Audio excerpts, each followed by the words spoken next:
Entonces habría que trabajar con mascarilla y con mucho más protección. Mejor. Pero, ¿veis? Ahora aquí, si os acercáis, podemos ver el producto que da de un color así grisáceo. La velocidad ya veis que es rápida. Este producto tiene varias novedades, dentro de ellas esa es la formulación.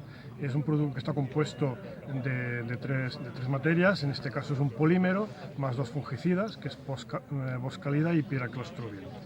También otra de las novedades del producto es el sistema de aplicación. El sistema de aplicación es mediante una máquina diseñada conjuntamente BASF con Mesto y Celco, que son dos empresas, en este caso alemanas y suizas respectivamente, en las cuales ya son especialistas en el diseño de estas máquinas.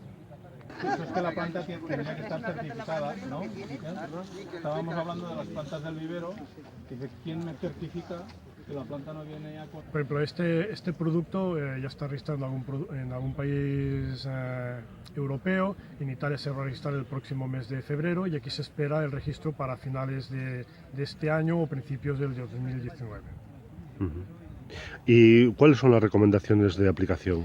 Este producto, su función principal es proteger las heridas de poda y evidentemente lo tenemos que aplicar después de la poda. Cuando antes lo apliquemos después de la poda, mejor, porque de esta manera evitamos de que los hongos infecten los cortes de herida, que es el foco principal o el punto principal por donde penetran los hongos, y lo que queremos es sellar estos cortes de poda para evitar infecciones futuras.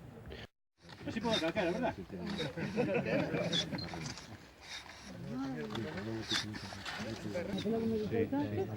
Y la gran ventaja es que antes los teníamos sueltos y a veces se...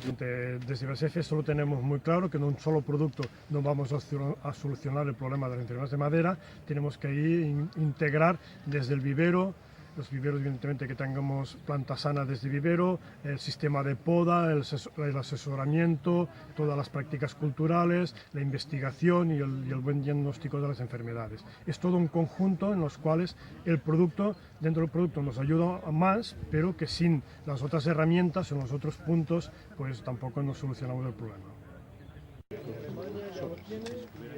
8 euros por hectárea, 8 o 9 euros por hectárea.